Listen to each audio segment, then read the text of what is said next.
What up, guys? It's your boy Gaming Ninja Blue back here with today's video. Today I'm going to be reacting to 5 schools field trips horror scores. Let's go.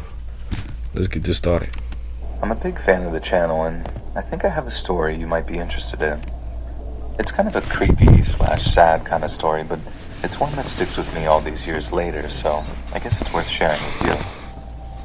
So at the start of 10th grade, this new kid called Caleb joined our school, and I had homeroom with him. Let's just pause. Okay, guys, I know I paused, but I want to say, why is he like looking down like that? Like, he just came into school. I know you used to be shy on the first day of school, but like, I'm just saying, like, he just looking down like that. That's just cool. That's kind of creepy. You could tell right away that he was really weird. Just super socially awkward and stuff, but yeah, I can tell too. Like, you just look at his face, and you know, like the hoes giving out creepy vibes. Mostly kept to himself, and he was built like a defensive tackle, so no one really messed with him. Plus, he just sort of blended in too. He didn't dress weird, didn't smell like you didn't notice there was anything off about him until you actually spent time around him. If you did, you noticed that he had this really creepy habit, and I saw it up close on more than one occasion. My homeroom seat was about to the front right of Caleb, meaning I could look over my left shoulder and see him right there. So this one time we're in homeroom, but it's kind of like a free period. Bro, I'm sorry, but why is his hair like missed? Like, what's he trying to be, a superhero with that type of hairstyle? Bro, it's just crazy. Like it's just crazy. Look at this dude. They just talking. Look at him staring at him. Oh my god, these people are weird. So everyone is sorry guys, I'm pausing. Super loud. Everyone except Caleb. Caleb was just sitting there, reading some old book he always carried around with him, and it looked like he was whispering to him. I know y'all probably think I'm pausing a lot, but like, I remember I know in school, like, I remember I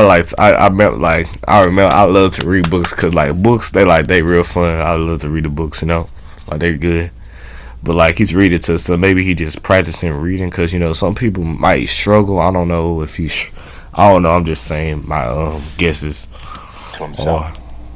You know the way kids kind of silently mouth the words they're reading, I guess out of habit or whatever. Yeah, that's what I'm saying. Well, that's what it looked like. I figured he just couldn't read very well, or that he was having trouble concentrating because of the noise. Yeah, that's what I'm Unusual saying. behavior, but nothing to freak out about. But as it turns out, that's not what was happening at all. Caleb kept whispering to himself, even when he wasn't reading.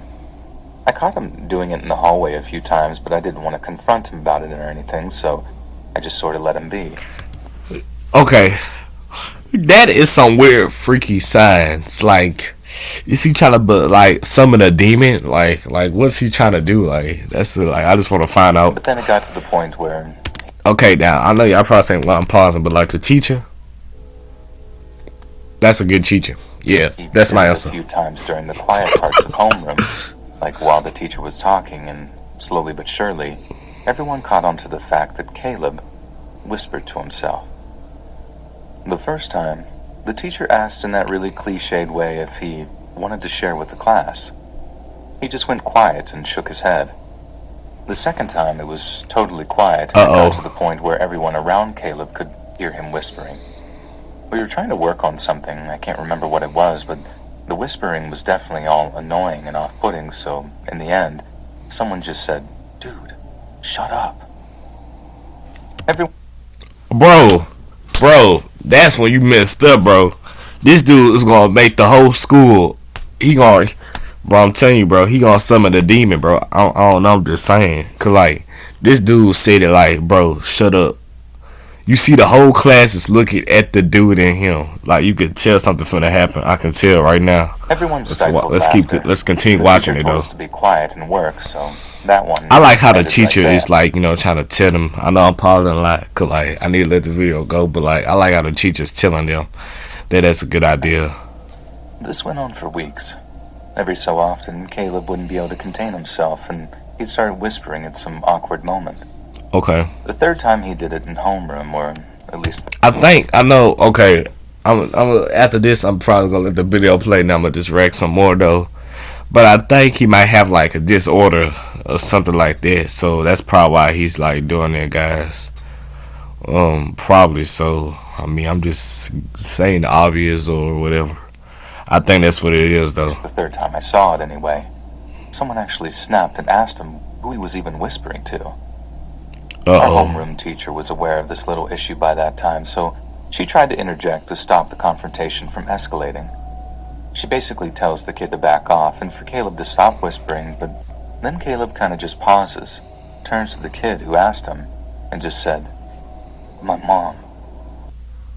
I love this question. Let me show you. Bro. Okay, so first you're going to find the Stitch Fix styling quiz.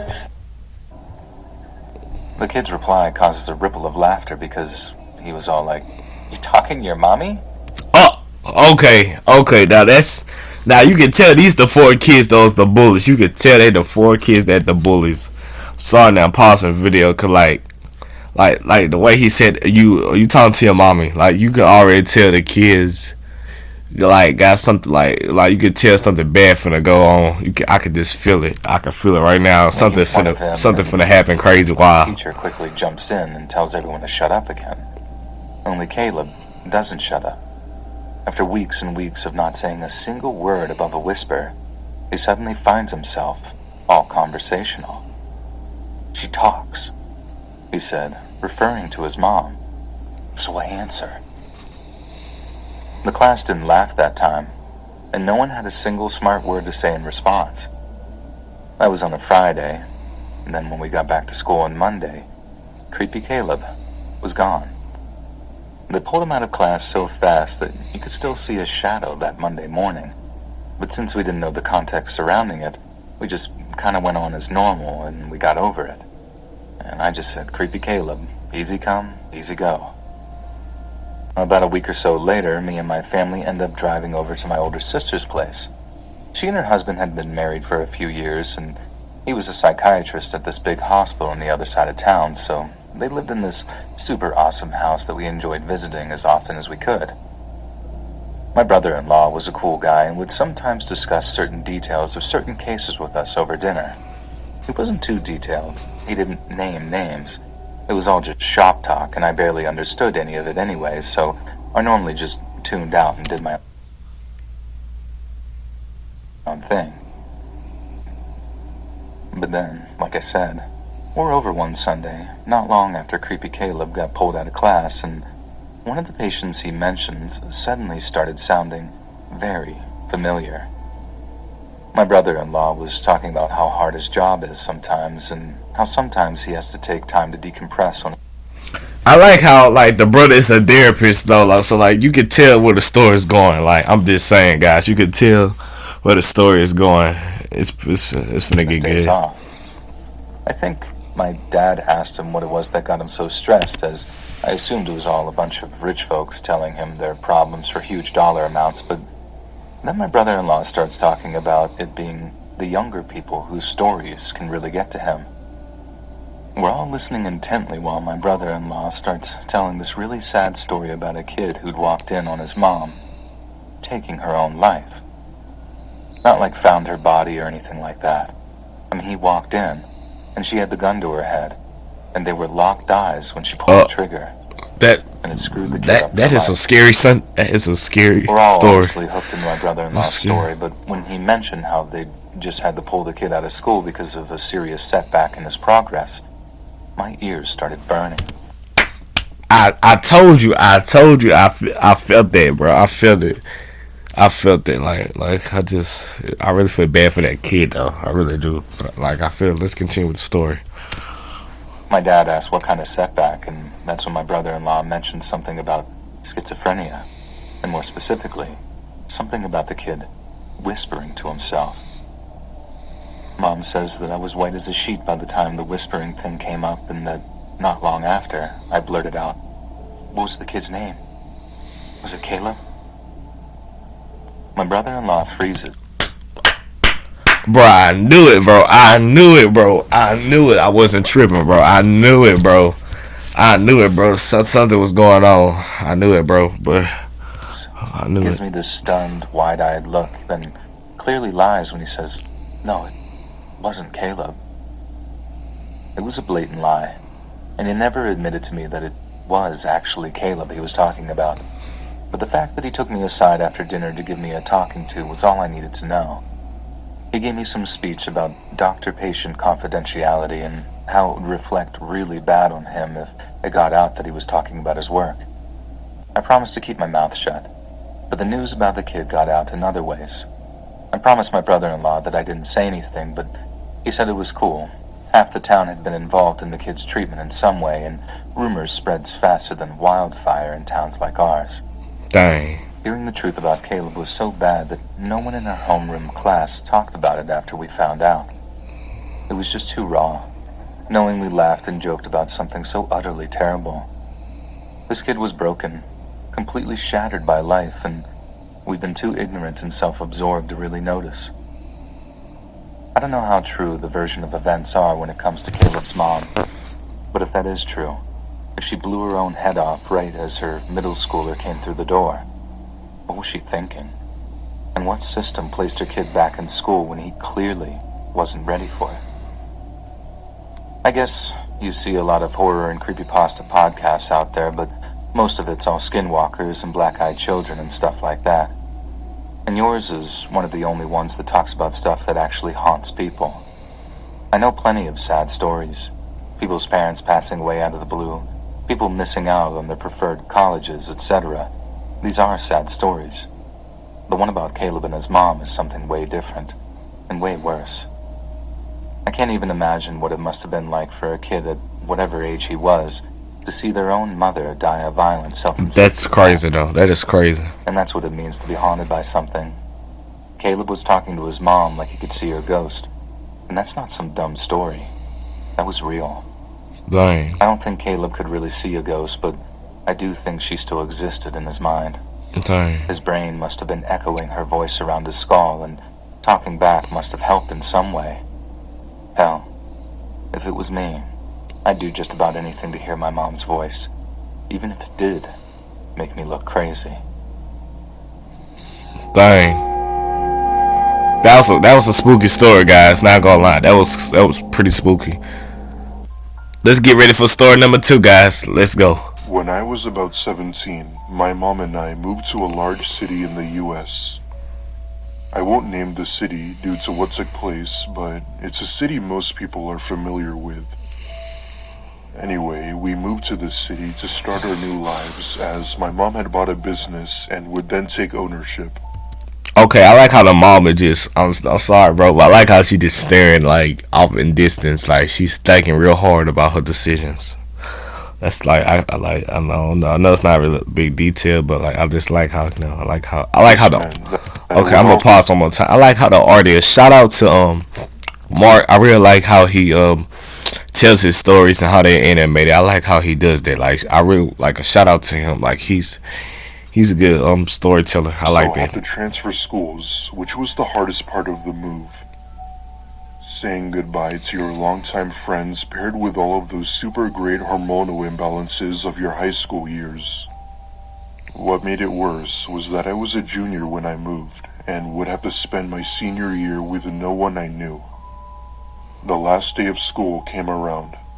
I said goodbye to my friends and then rushed to the airport with my mom. The instant I switched schools, I became a totally different person. I was that one outgoing girl who loved her friends only to become a random nobody who sat alone at lunch. Dang. Okay, that's a list that's a list of y'all for today. Know who your real friends are and who ain't your real friends. Like, know who, like, like, that's a lesson I have. That's Game of Blue lesson. Game of Ninja Blue lesson, I mean. The school itself was okay, but it was nothing like my old school. I had made a few acquaintances, but nobody I actually enjoyed talking to like my other friends. One day, I had been at lunch eating by myself when, out of nowhere, a boy I had never seen before decides to sit with me. He introduced himself as Dave, and... Okay, now, I'm probably saying now, he looks weird, like he just come out of nowhere, sits to you. I know it's not weird, but I'll be like, who are you? Because, because these days it's just weird. So you just question him, and asked if he could sit with me. I tell him yes, and he begins talking about himself and claimed he was also a new student here. We spoke to each other until lunch was over, where he had walked me to my class, which I found thoughtful. It's safe to say I found Dave very relatable the more we spoke. He had the same interests and even the same family issues. He seemed very sweet, and while he was a bit off, he wasn't a threat or anything. Okay, now she said a bit off. Now I probably said those some red flags though. I know they are red flags, but I feel like red flags are coming up though. I feel red flags coming up. However, little did I know that would be further from the truth.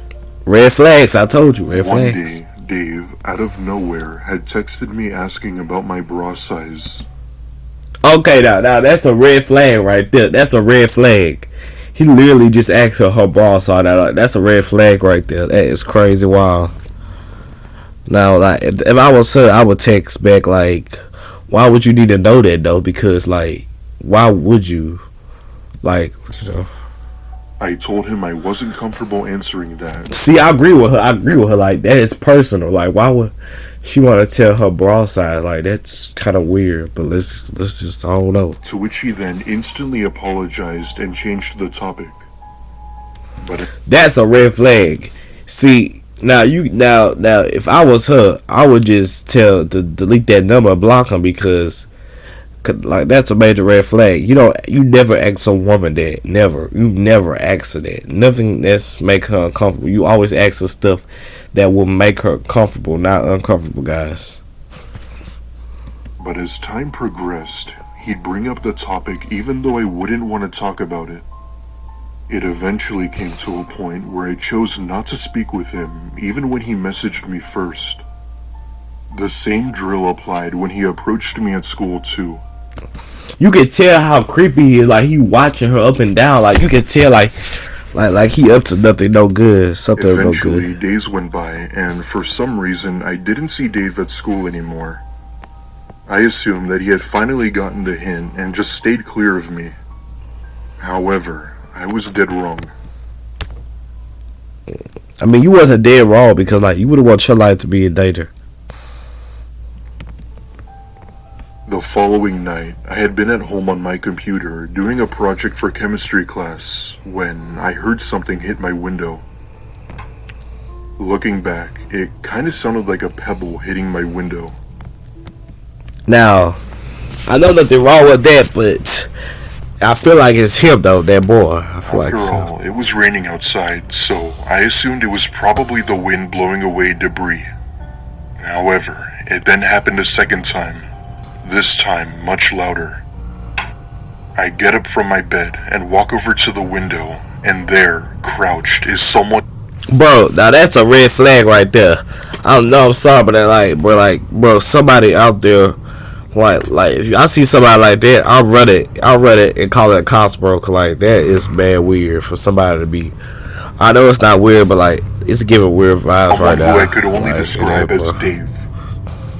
He had on his hoodie and gave me an unnerving smile when he saw me. I screamed at the top of my lungs as I saw him and ran to my mom's room to wake her up. My mom is the type of person who is overprotective of her children, so when I told her, she was rightfully pissed. Why my dad isn't home is another story, but my mom puts on her shoes and goes out of the house with a baseball bat. All the while, she's screaming bloody murder, telling whoever was here to leave or she won't hesitate to knock their teeth in. I'm not gonna lie though, I like the story, but that is a small baseball bat. Like I don't know what she gonna do with that though. Like it's real small though. My mom is a fighter and won't put up with anyone's BS, so when she said that, she meant it. After what felt like hours, she finally came back inside hugging me, and that whoever it was gone. Needless to say, we still felt safer calling the cops, and they'd take down our info and what had happened. Our motion sensor light didn't work, so it couldn't alert my mom when someone was outside our house. My mom pulled me out of school for a week and demanded the school sort out the situation with Dave. Turns out, Dave had been in and out of the school for the past year and was not at all a new student. He had been suspended many times for reasons like this, only to get back in for good behavior. How he found my house is a mystery, and quite frankly, I don't want to know. My best guess is that he somehow followed me home. That, or he managed to track me. That is creepy, bro. I gotta say, he was a red flag at the beginning, though. When he would start asking you those questions, though, he was a red flag at the beginning. Either way, this is and probably will be the scariest stalker experience I've ever had. I hadn't even known Dave for a month, and already something came up. I still think about this incident from time to time, and just wish I'd be back at my old school. A few weeks later, I moved to another school where it wasn't the best, but better by a landslide than the other one. Up until now, I try my best to stay clear of social media and outings as I'm still paranoid. This isn't a big county, meaning it was common to run into someone you knew. I hope I never see Dave again. That's crazy. The story happened during my junior year of high school, so When it came to the education of my children, I wanted to give them the best opportunity to succeed. I was around 17 at the time.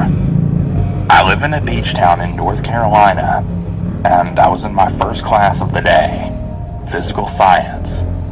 We were working on our assignments, and the fire alarm started going off.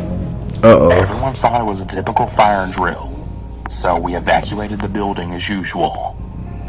After getting outside, staff started instructing us to get further away from the building, and we learned that there had been a bomb threat called into the school. We ended up staying outside on the football field for 6 hours, while law enforcement brought in the dogs and searched every single Bro, why he look like that? I'm sorry, bro, but like he did book look back in the weird. building. Everyone got severely sunburned because it was around springtime when this happened, so it was really hot here in North Carolina. When they brought us lunch, it was frozen ham and cheese sandwiches, and they were frozen solid. I'm not gonna lie, bro. That food do look good, though. Not gonna lie, though. It do look good. Eventually, we were all given the clear to re-enter the building shortly before dismissal that day. I know this story isn't all that scary, but it really is when you think there's a bomb inside of your school and that everyone's safety is at risk. I really hope that none of you or your future children ever have to go through that same level of stress. Be safe out there. I really appreciate this guy telling his story, though. It wasn't scary, though. He's telling us he wants us to be careful in school and all that. I really appreciate it, though, because, he don't want to, everybody to go where he went through, and I appreciate that. Next, on to the fourth story. I was in high school when this happened. I'm a girl, and this went on when I was 18. The story starts when I was getting coffee in between classes with a classmate. A creepy 40-something-year-old man came up. Bro, now that's weird, though. That man looks weird now. Now, please don't tell me y'all would do it. Please tell me y'all just ignore him and walk off. To us. And while we were sitting down talking about coffee we're getting and about classes, it starts to tell my friend that he's sitting in his seat.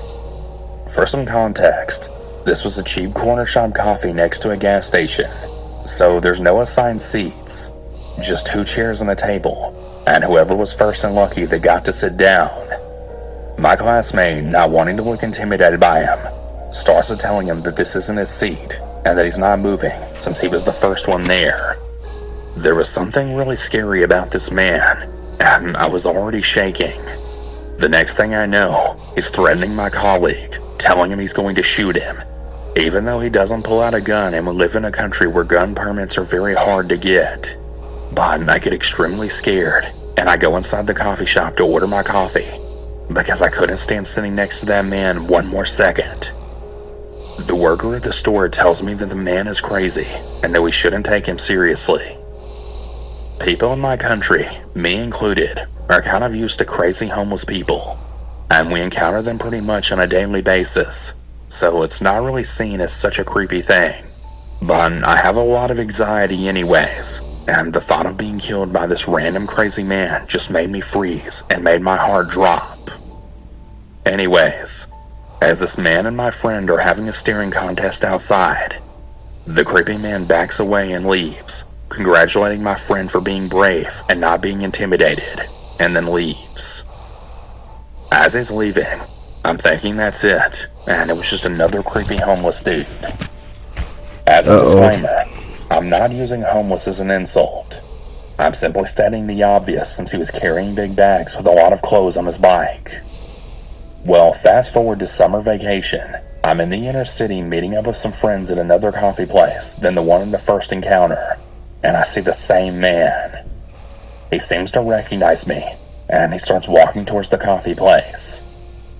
He just stays some meters away from me, and then stares at me and my friends. I begin to tell my friends about this man, how scared I am of him, and they all start swearing at him and showing him the finger, but he just stays staring at me like a crazy person, as well as smiling with the most unnerving smile that I've ever seen. I don't know how to explain it, but I've just never been so scared. This is where you supposed to. If I was, I would just went in and call the cops though, because like they got a weird man just watching me, bro. Like you don't know what he's capable of. So like you gotta remember that. Always look out for your surroundings. That's another lesson of the day, guys. Scared of a human being in my life. He had a malicious smile that really made me freeze with anxiety. After a while, we all started ignoring him as he wasn't leaving. And when it was time to go and separate from my friends, I just couldn't think properly. And I said I was going to take the bus with one of the friends I was with, so I wouldn't be alone in the bus stop with this creepy-ass man. Because at this point, I was pretty sure he was going to follow me to the bus stop at least. If not, maybe even my home. We start walking to the bus stop, and of course he's following us. I began feeling 100 times more scared than before. For some context, he's with his bike at the same time he was when I first saw him. He's a bit ahead of us on his bike, stopping from minute to minute just to check if we're still going in that direction. My friend had also asked some of the boyfriends of hers which were at the coffee place to walk with us, and to walk with us to the bus stop to feel a little safer. In order to get to the bus stop and the bus, we had to get across this road. He remains on the other side of the road, and we then exhale, as we then realize he didn't take the bus with us. The man just starts waving, smiling with that same malicious smile while the bus is leaving. That is a real creepy old man. At this point, I then get off after a few stops, since the bus my friend was taking wasn't going in the direction of my house, and I just call my mom and dad to pick me up. My dad picks me up, and I tell him what happened, and he's livid. He tells me the next time I go out he's going to come with me and sit far away, and then just observe to see if the man shows his face again. Anyway, I don't go out for a while, being scared and all, and a few months pass, and I don't see him again. That's good to hear. I had really started to forget all about him, until one late summer night. I was out with my ex and my cousin, and we wanted to go to a club. Since this was right after the pandemic, the clubs only held parties outside, and the party was on the street, and the DJ booth was placed basically on the windowsill of the street facade. We get some drinks from inside the club, and we go outside to dance, when I then see a bike and a man on it. I wasn't really sure if it was the same man or not, since it was dark outside, but I tell my ex and cousin, who were up to date with what was going on with this man. Thankfully for me, and really unluckily for the other people at the party, the police were called for public disturbance by the neighbors on that street, so they were there to shut down the party. As the man is circling around us on his bike and smiling, I then realize it's definitely him. I go straight to the police officer that was at the end of the street, and I tell him what's going on. When the man sees this, he instantly starts pedaling much faster, and I then lose sight of him while trying to pinpoint him to the police officer. The policeman just tells me that there's really not much that can be done, since the legal system is shit in our country, and that if I make a complaint about this guy, he'll most likely be let out with a warning, and that he'll only be in jail for one night, and then let free. He proceeds to explain how the only way to put him away for good is if he actually offends, which makes me angry as hell on the inside. And I also feel really disappointed again in the legal system of our country. At least I feel bad for you that you had to live in that type of country, but you know. I got him off my back for that night. The last thing the officer tells me is to always be aware and be safe, and to never walk alone at night, since there had been a lot of reports of attacks in a park which was really close to the club we were at, as well as the center part of the city in general. That was the last time I saw him, but I still really remember it to this day, and I probably will never forget this man's face for as long as I live. That's a creepy face. I really feel rage towards him to this day, because he managed to make me feel so vulnerable and disarmed. I couldn't and will never understand why someone would want to cause so much psychological pressure to another person. It really is messed up. That sure is. This game, you're not ready for. Okay, guys, we go right to the last video I'm a of today. 15-year-old male. I live in Germany, but I come from a small European country. This event had happened before I moved to Germany. In my country, we have field trips, usually at the end of 8th grade, that last for a week or so. Guys, in the comments down below, tell me, do you love your 8th grade last day of school It was field September trips? in 2014, and I went to a field trip on an island with my class. I was 14 at the time. There was this girl, Jane. Jane used to be a normal girl up until that point. She was always kind of shy and really kept to herself, but everyone liked her. Okay, she kind of look a little weird though, but you know, it's good, you know. Just saying, y'all, just creepy stories really just gotta be, you know, think everybody's a little crazy. Her. She was never bullied or anything, just a normal shy girl. We used to chat on Facebook a little bit, but nothing serious. Facebook, okay. I see a little texting, okay, that's good. I never really harbored any feelings towards her, neither in her favor nor against her. Now, back to the field trip. I've smoked a couple of cigarettes with my mates in our hotel room, and then we met outside. The teacher wanted to show us some plants that were specific for that area. Now, I've noticed that Jane was talking to me more often than before, and that she had walked very near to me, but I thought that that was merely a coincidence. I didn't make a fuss about it, but as time went by, things had started to get worse. She started touching me, hugging me, and following me, respectively. On the third day, we went on a cruise to a nearby island, and during the cruise, she was sitting next to me. She had a camera and was taking pictures of me. I had zero sense of restraint at that point since I was young and didn't think much of it. I've noticed that she was taking a suspicious amount of photos, mostly of me, and I told her to calm down. Then she talked to me for an hour, but she didn't say anything interesting. She was mimicking the Irish and British accents to me and basically blabbering stuff for approximately an hour. And I was just smiling and replying with, "That's nice." In the following days, That's some weird she had started to freaking hug smile. me and make me feel uncomfortable, so one day I came to her and told her that we needed to talk in private. We went to the woods and I asked her if she was in love with me or something like that. She denied it and kept saying that there had been a misunderstanding, but I knew that there was something off about her. Then she told me her life story. She said that her mother is a schizophrenic and that she's severely depressed about it. I felt sorry for her, but still, her and that touching was incredibly inappropriate. During our conversation, my mates wondered where I am and organized a search party for me. They found us eventually, but she had decided to stay behind and let me go. I have no idea what she was doing after I left. On one occasion, I'm a little fuzzy about the details, she came into our hotel room asking for water, as if there wasn't any water in her own room. However, when she got the requested water, she refused to leave the room. We got rid of her by telling her that we were going out to have some fun. The next day, the harassing got even worse. She would follow me around and hug me. The peak of her abnormal behavior happened in the evening. I took a walk with a friend of mine and turned around briefly only to see her behind us. She was following us, I kid you not. I have never felt this kind of dread in my whole life. Now that's some red flags right there. Like was she just following you, stalking you around? Like those some red flags, like guys. We have made our way down the shore, and I hid behind a big rock next to a police station. We should go inside and tell the police we have a stalker, my friend joked. Anyway, she couldn't find us and gave up finally. My best friend heard the story and went to her room to tell her to screw off. I was infuriated with him because it was rude of him, regardless of her actions. I'm usually not meek, but I thought that was horrible. Now I see that no matter how cruel that was, it was the right thing to do. I went to her room and apologized for my friend's actions. She was in her bed sobbing uncontrollably, and I calmed her down and went outside. A female friend of mine, Sarah, had invited me to come to her room so we could discuss something. I made my way to her room and saw 2 other girls there. We sat in the chairs in her balcony, and she had told me that Jane is a very depressed person who had done some self-harming in the past. I was shocked when I had heard that. So, amidst our conversation, I winced. I raised my look and saw Jane.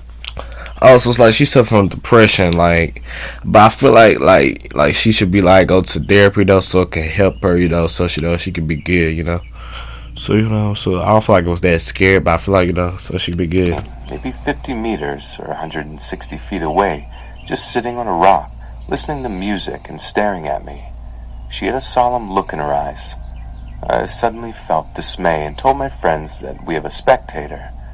They winced too, and we decided to pry on her a little bit before backing out to the bedroom. Just stay away from her, was the last thing Sarah told me before I left.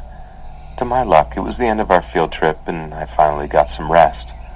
Weird encounters with her became fewer and fewer because she was often absent from school.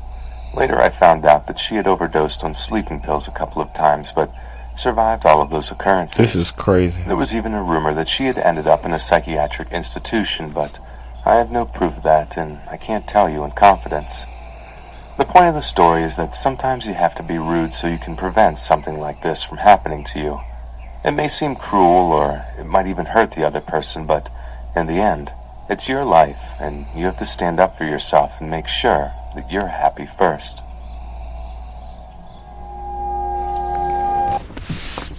Who's ready to hatch some cool pets? Click here to make your very... Okay, guys, that's it for today's video. Comment down below if you want me to react to more videos like this, and shout out to Mark for these wonderful videos. Like, this is like my first time reacting to this video, and I like it. I probably will react to this video next. So comment down below and have a good day, guys.